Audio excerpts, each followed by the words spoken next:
HafCaf Productions and the Rabbit Brothers present Button Boys, a radio play transcribed for immediate podcastery.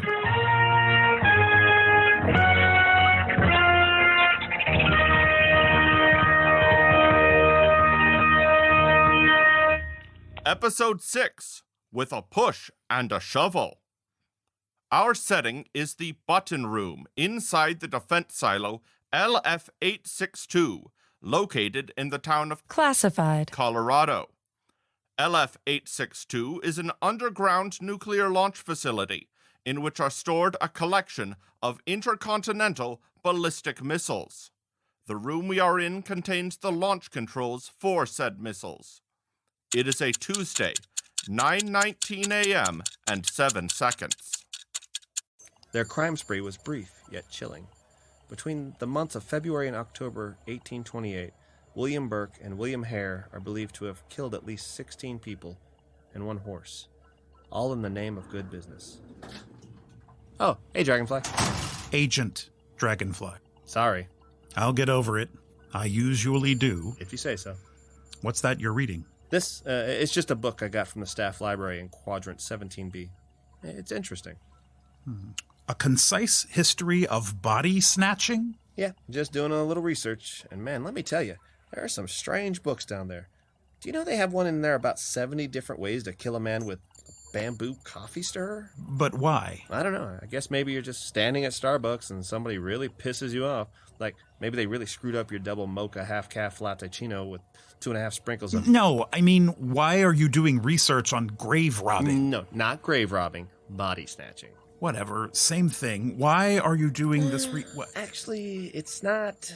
You've made the classic mistake. Most people think grave robbing means stealing corpses from their place of eternal slumber deep in the dead of night. If you'll, pardon the expression. Agent Snowdrop, my patience is wearing thin. Big surprise. Anyway, grave robbing is actually stealing things from dead people, not stealing the dead people themselves. That would be body snatching. Grave robbing is more like taking things from the crypt, like clothing, jewelry, gold filling, stuff like that. And you're studying up on this because? Preparation, man. I mean, if you and I are going to dig up the body of Agent Edelweiss and take him up to the top of Nefer Hill like he requested you to do in that book he wrote, then I want to be ready. I'm a planner. I need to know what I'm doing in order to do it well. Unbelievable. Well, some of it is, yeah.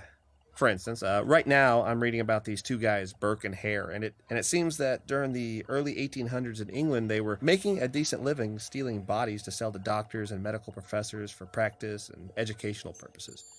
That is, until the bodies dried up. I mean, they didn't actually dry up, more like the supply. All of a sudden, there were fewer and fewer bodies for these guys to steal, so they decided to create their own corpses and reinvigorate their market, as it were. Agent Snowdrop, I don't see how this pertains to... You guessed it. They started killing people. 16 as far as they could ever figure out. Oh, and this one time, they killed 2 people at once and put the bodies in a barrel, which they loaded up on a cart pulled by Hare's horse. Well, the horse only went so far, and then he stopped in his tracks. Wouldn't move a muscle. So they got the barrel where it needed to go. I don't know how, probably just rolled it down the street or something. Then Hare went back and shot the horse. Like I said, it's very interesting. Brutal, but interesting. Agent Snowdrop, I would now like you to listen. I realize listening isn't one of your strongest suits exactly, but please do me the courtesy of at least attempting it on this one singular occasion. Okay, shoot. I will address your points in order of ridiculousness. First of all, we're not going to kill anybody. Who said anything about killing anybody? The only thing Agent Edelweiss asked me to do in his instructions was to transport his body, his already dead body, to the top of Nefer Hill on a particular night at a particular time. Already dead, no killing, no murder, nothing. Secondly, I want you to get it into your thick cranium for once and for all that I am not going to be doing this. I'm not doing it. You're not doing it. Nobody is going to be hauling Edelweiss's deceased, bloated carcass up that hill, and that's the absolute end of it. Agent Edelweiss. I might have spoken too soon when I said no murder. Look, all I know is that this guy asked you a favor. He said it was really important to him, mentioned that I might be able to help you, and time is now running out. I did the math, man. We are only T-minus 3 weeks away from the solstice of the Enchanted Weasel, or whatever that was. The third rotation of the Cosmic Squirrel of Orlanx. Yeah, that thing. That's 3 weeks away, man. I know it's 3 weeks away. I also know I'm not doing it. I mean, why should I? This was a person I barely even knew. You worked together for 7 years. At a top secret government facility. I knew nothing about him on purpose. It goes with the job. But you were together for hours every day, day after day, for 7 years. Maybe you didn't know about his personal life at home, but you sure as hell had to know him while he was here. Well, Admit it. maybe a little. Who are you kidding? You even saved a wooden egg the man made you for Christmas. It was hardly in a place of honor. I threw it in a drawer. I'd forgotten about it completely. Yeah, but you still kept it. Yes, and then you smashed it into a million pieces. Yes, I did, but only to figure out the secret message he was trying to tell us. And you know what?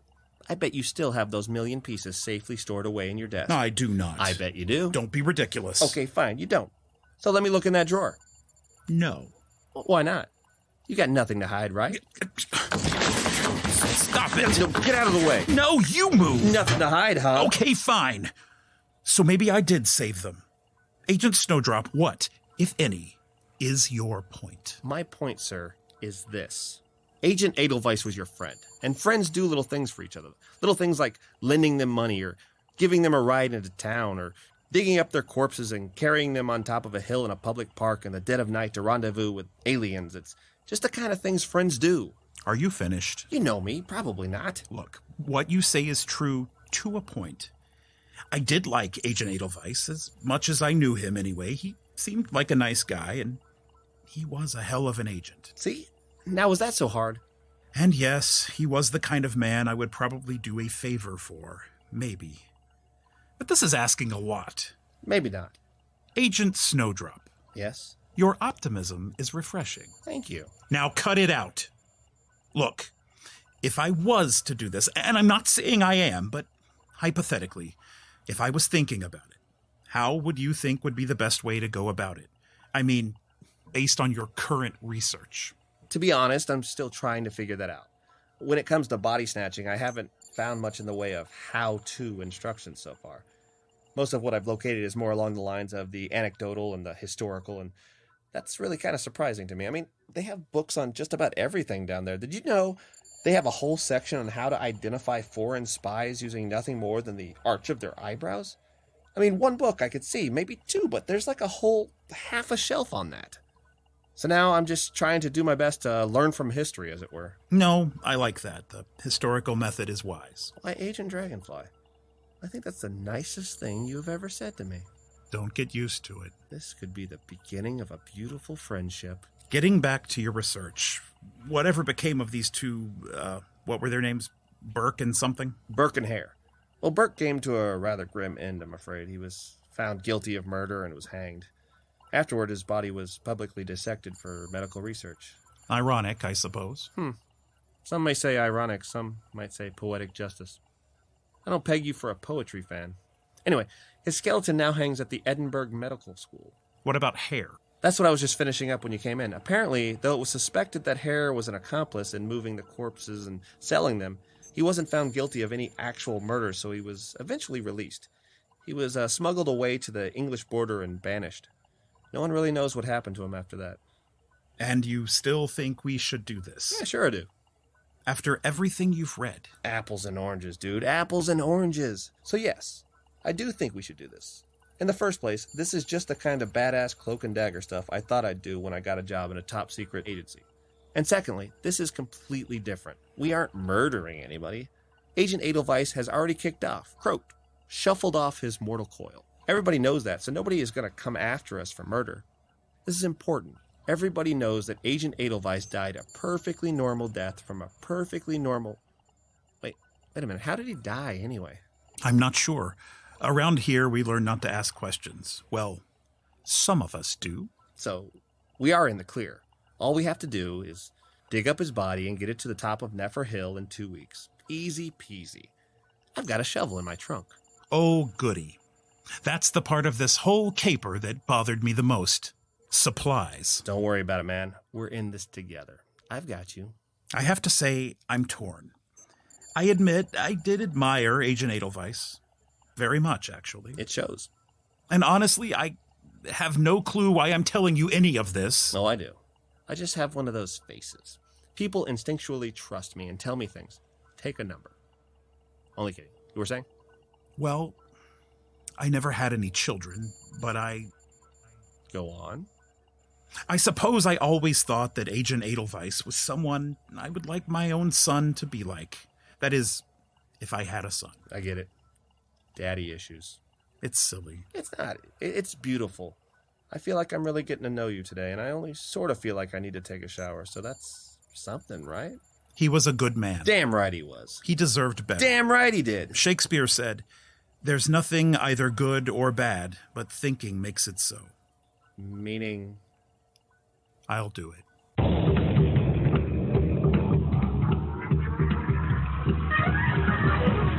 Button Boys, brought to you by the Rabbit Brothers in association with HafCaf Productions.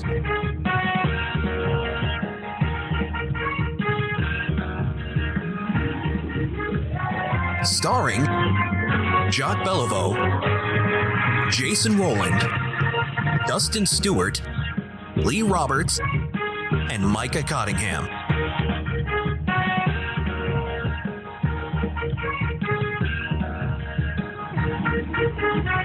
For more Button Boys, visit us at www.hafcafproductions.com.